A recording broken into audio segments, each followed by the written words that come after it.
This is the Lone Crater YouTube. We hope this video helps. In this video, I will explain how to make mushroom soup with canned mushrooms. Let's start by gathering our ingredients.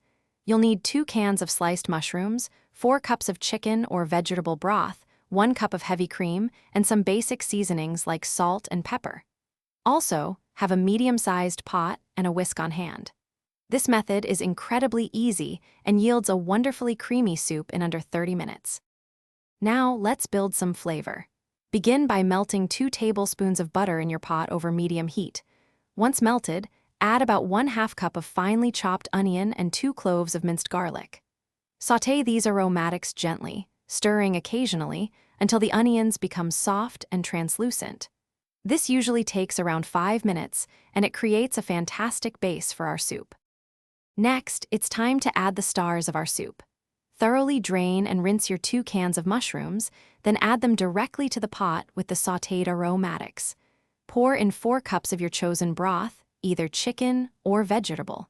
Stir everything together well, then bring the mixture to a gentle simmer. Let it cook for about 10 minutes to allow the flavors to meld beautifully.